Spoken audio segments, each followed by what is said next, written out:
Sri Jain Vidyalaya Kolkata family feels privileged and honored to celebrate the 125th birth anniversary of Netaji Subhash Chandra Bose. This day has so aptly been named Parakram Divas as we pay tribute to the courage and valor of this national hero. Today, we are celebrating the indomitable spirit and selfless service of Netaji to the nation.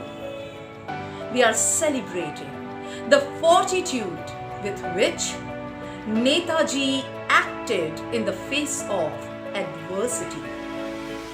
We are celebrating the patriotic fervor that Netaji possessed, and we are celebrating the extraordinary contribution that he made to the country's freedom struggle. So come, let's begin the celebration. Subhash was an exceptionally brilliant student. Once in the class, in school, the teacher put forth a question, and the question was, what is the difference between a schoolmaster and a station master? Prompt came the reply from the 10-year-old Subhash, and his answer was, a schoolmaster trains minds, while a station master minds trains. He secured the top ranks throughout his study in the school and in the university, and finally cleared the Indian Civil Services examination. But did he pursue his career in civil services? Well, Aman Pandey of class 10 will tell this and more through his speech. He's going to present his speech. Revered teachers and my dear friends, today is the day to talk about the life of a man whose story is the story of a young dreamer that tells us the saga of consciousness, struggle, and success.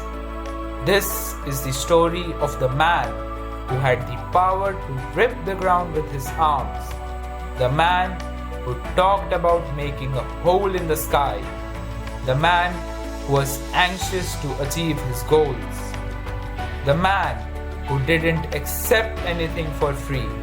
If he wanted freedom, he was ready to spill his blood. The man who had the courage and capability to create an army against the British.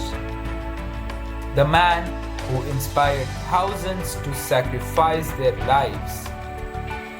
Netaji Subhash Chandra Bose, a revolutionary par excellence, a charismatic leader who was born in Cuttack in Orissa on this historical day in 1897. He proved his mettle by becoming an Indian Civil Services officer, but he was not meant for this. He was a warrior who had to wage the freedom struggle. Not only did he embrace the freedom movement wholeheartedly, but also became an inspiration. With the slogan, "Give me blood and I will give you freedom," he started awakening his countrymen. Such was the charisma of his philosophy and personality that whoever listened to him was attracted to him. His popularity skyrocketed and he became Netaji to the people. He was such a patriot that his country, tied to the chains of slavery, did not let him live peacefully. Netaji lit the fire of freedom struggle beyond India's shores. He built a force known as the Indian National Army. Success always stands on the pillar of failure. Netaji lived with this philosophy. He encountered failure several times but converted them into triumphs with his struggle. With an unwavering faith in his idea of Purna Swaraj, Subhash was ready to sacrifice his life for the cause. He said, "One individual may die for an idea, but that idea will, after his death, incarnate itself in 1,000 lives." A brilliant student, a revered nationalist, a heroic freedom fighter, and a true leader, Netaji will forever be remembered as the enduring legend who worked towards building a united India. Thank you. Subhash ने कहा, प्रत्येक भारतीय हृदय की आज एक ही अभिलाषा होनी चाहिए, मृत्यु का आलिंगन करने की आकांक्षा, ताकि भारतवर्ष जीवित रह सके। शहादत के रक्त से ही स्वतंत्रता का पथ प्रशस्त हो सकता है। ये थी नेताजी की अमर वाणी। आज की युवा पीढ़ी को नेताजी से अगर कोई जीवन मूल्य मिल सकते हैं तो वे हैं उनका साहस जो कि अदम्य था, उनका आत्मबल, उनका त्याग। उनके इन्हीं गुणों को कविता के माध्यम से हमारे सामने रख रहा है 8वीं कक्षा का विद्यार्थी कुणाल कुमार सिंह। प्रस्तुत कर रहा है हिंदी कविता नेताजी सुभाष चंद्र बोस। सुप्रभात। आज हम नेताजी सुभाष चंद्र बोस की 125वीं जन्म जयंती का उत्सव मना रहे हैं। इस शुभ अवसर पर मैं कुणाल कुमार सिंह 8वीं कक्षा का विद्यार्थी गोपाल प्रसाद व्यास की लोकप्रिय कविता नेताजी सुभाष चंद्र बोस का पाठ करने जा रहा हूँ। है समय नदी की बाढ़ कि जिसमें सब बह जाया करते हैं, है समय बड़ा तूफान प्रबल पर्वत झुक जाया करते हैं। अक्सर दुनिया के लोग समय में चक्कर खाया करते हैं, लेकिन कुछ ऐसे होते हैं इतिहास बनाया करते हैं। यह उसी वीर इतिहास पुरुष की अनुपम अमर कहानी है, जो रक्त कणों से लिखी गई, जिसकी जय हिंद निशानी है। जो रक्त कणों से लिखी गई, जिसकी जय हिंद निशानी है। प्यारा सुभाष, नेता सुभाष भारत भूखा उजियारा था, पैदा होते ही गणिकों ने जिसका भविष्य लिख डाला था। यह वीर चक्रवर्ती होगा या त्यागी होगा सन्यासी, जिसके गौरव को याद रखेंगे युग युग तक भारतवासी। सो वही वीर नौकरशाही ने पकड़ जेल में डाला था, लेकिन क्रुद्ध केहड़ी कभी नहीं फंदे में टिकने वाला था। बांधे जाते इंसान कभी तूफान न बांधे जाते हैं। काया जरूर बांधी जाती बांधे ना इरादे जाते हैं। वह दृढ़ प्रतिज्ञ सेनानी था जो मौका पाकर निकल गया। वह पारा था जो अंग्रेजों की मुट्ठी में आकर फिसल गया। जिस तरह धूर्त दुर्योधन से बचकर यदुनंदन आए थे, जिस तरह शिवाजी ने मुगलों के पहरेदार छक्काए थे, बस उसी तरह वह पिंजरा तोड़ तोते सा बेदाग गया। जनवरी माह सन 41 मच गया शोर, वह भाग गया। वो कहाँ गए, वो कहाँ रहे, यह धूमिल अभी कहानी है। हमने तो उनकी नई कथा आज़ाद फौज से जानी है। जय हिंद, जय भारत। 1947 में जब भारतवर्ष को आज़ादी मिली, उस वक्त ब्रिटेन के प्रधानमंत्री थे क्लीमेंट एटली। तो जब वो भारतवर्ष आए, उनसे ये पूछा गया कि अंग्रेजों द्वारा भारत को स्वतंत्रता देने के पीछे प्रमुख कारण क्या था।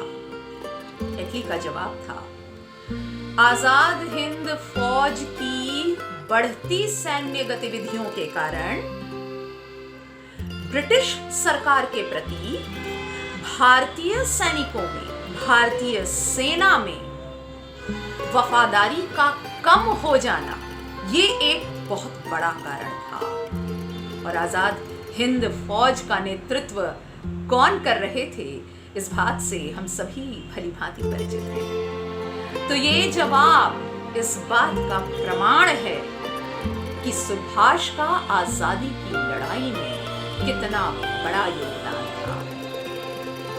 सुभाष ने देश के लिए क्या किया, समाज के लिए क्या किया, किस तरह से भारतवर्ष को जोड़े रखने का भी प्रयास किया, एक रखने का भी प्रयास किया, ये सारी बातें अपने हिंदी वक्तव्य के माध्यम से हमारे सामने रख रहा है 9वीं कक्षा का विद्यार्थी अनुभव शर्मा।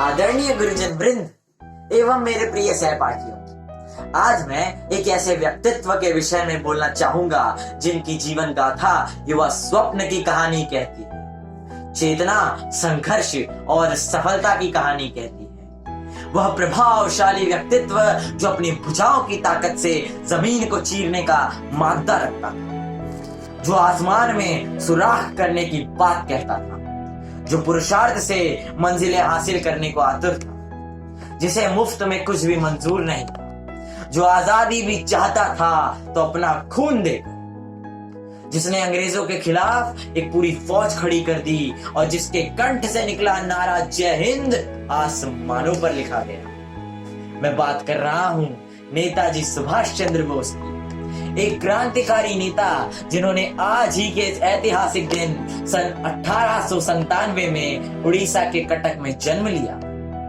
कलकत्ता में पढ़ाई की और ब्रिटेन की ICS परीक्षा पास कर अपनी विद्वता का लोहा अपने शत्रुओं से भी मनवा दिया। अफसरी मिली, लेकिन आराम और सुविधा का जीवन उन्हें रास न आया। वे तो योद्धा थे, स्वतंत्रता की लड़ाई लड़ना चाहते थे, संघर्ष की गाथा लिखना चाहते थे। स्वतंत्रता के आंदोलन को तहे दिल से अंगीकार कर वे आजादी के प्रेरणा स्रोत बने। तुम मुझे खून दो, मैं तुम्हें आजादी दूंगा, इस हुंकार के साथ वे देशवासियों को जगाने में लगे। उनकी ओजस्वी वाणी को जो सुनता उनका हो जाता। सुभाष की लोकप्रियता इतनी बढ़ी कि वे आम जनता के लिए नेताजी हो गए। गुलामी की जंजीरों में जकड़ा देश उन्हें चैन से सोने नहीं देता था। आजाद हिंद फौज का नेतृत्व कर वे विदेशी जमीन से आजादी की लड़ाई लड़ी। सफलता हमेशा असफलता के स्तंभ पर खड़ी होती। इसी सोच के साथ अपने संघर्षों से उन्होंने असफलताओं को विजय गाथा में परिवर्तित कर दिया। एक प्रतिभावान विद्यार्थी, एक सच्चे देशभक्त, एक उग्र राष्ट्रवादी तथा एक साहसी क्रांतिकारी, इन सभी रूपों में नेताजी सदैव भारतवासियों के लिए प्रेरणा के स्रोत रहेंगे। जय हिंद, जय भारत।